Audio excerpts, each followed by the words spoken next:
Hi, you're right. So what we're going to be doing in this lesson is applying a mark making technique called cross hatching to the drawings that we did last week.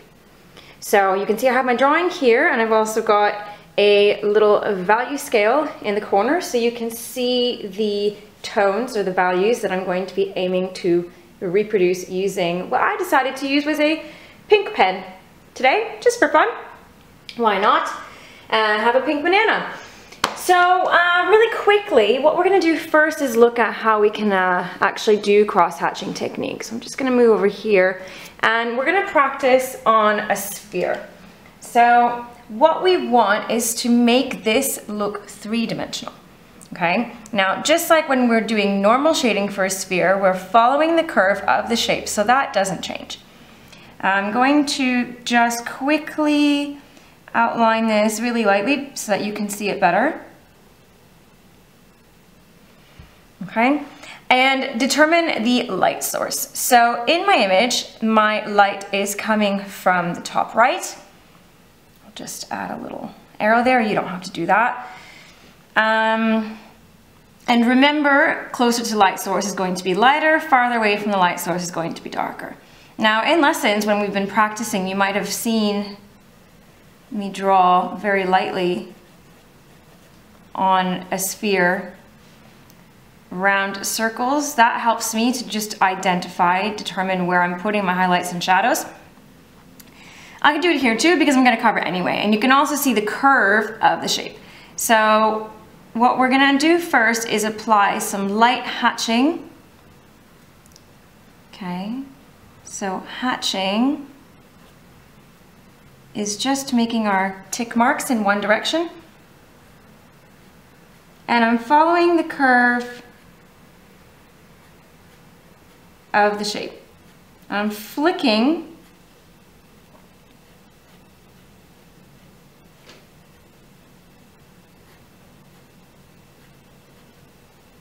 as I'm going along. Now, when I want it to be lighter, I'm spacing my hatching apart a bit more, barely even putting any marks on the paper. You can see that the highlights are here, the shadows are starting to emerge as I add more hatching. Now, if I wanted to do this whole thing in hatching, I would keep going, but I want to do cross hatching, which means I'm crossing my hatching in the opposite direction. Like we're making little hashtags. So now I'm gonna go in the opposite direction, but I'm still following the curve of the shape.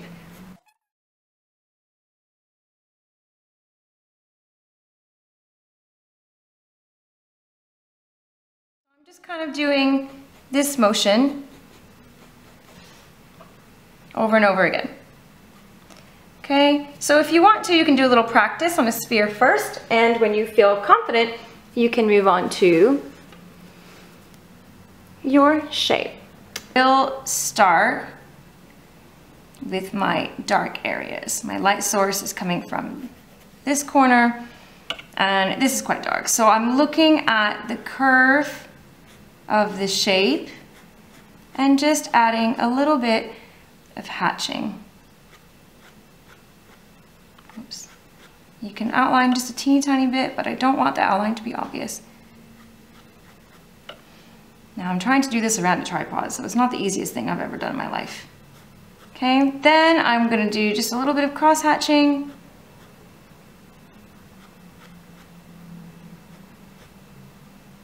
On top.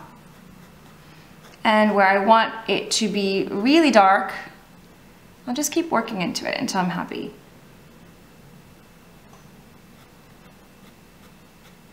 Okay, this section is a bit lighter, so I'm just going to be mindful, careful, and the middle, there's a little line there, is even lighter. So when you get towards the middle, you might find that you're just doing a few little lines over here, like that.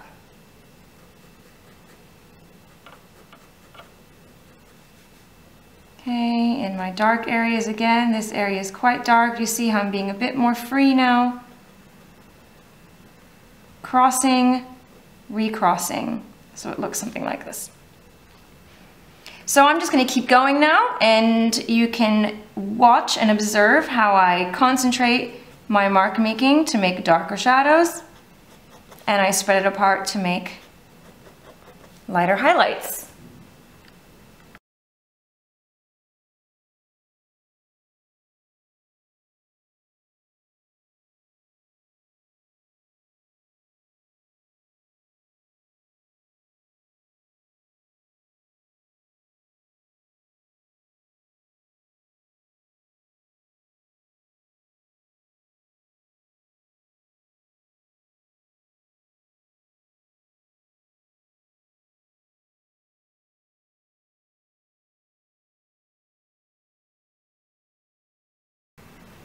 Right, so the last thing we're going to do is the bonus challenge. So if you want to go for the challenge, you've completed your work to high standard, you're happy with it, let's see what happens if we add another color. So I've chosen orange here that will complement the pink quite nicely.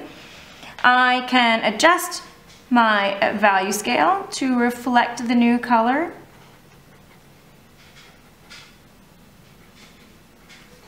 Okay, and now same thing, I'm going to start in with my dark shadows, and I'm just going to build up on the mark making. So this extra color is going to make it stand out quite nicely. And you can see that I'm being a bit more free with it because it's just going to be an accent.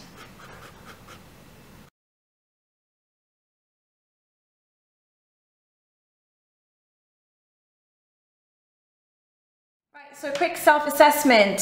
Have I replicated all of the shadows, midtones, and highlights in the original image? 1 star.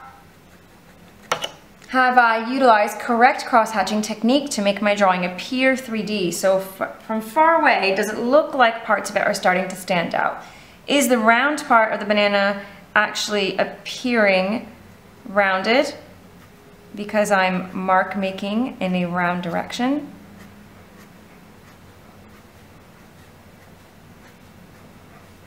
And that's 2 stars.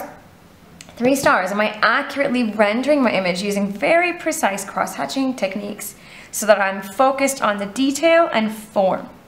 Now, cross-hatching is a pretty loose, free technique, but you can still be pretty precise by working into these little areas and building up really slowly your details and your areas of darker shadows. So maybe now, this is what I need to do for a few minutes to make sure that my work is as accurate as possible.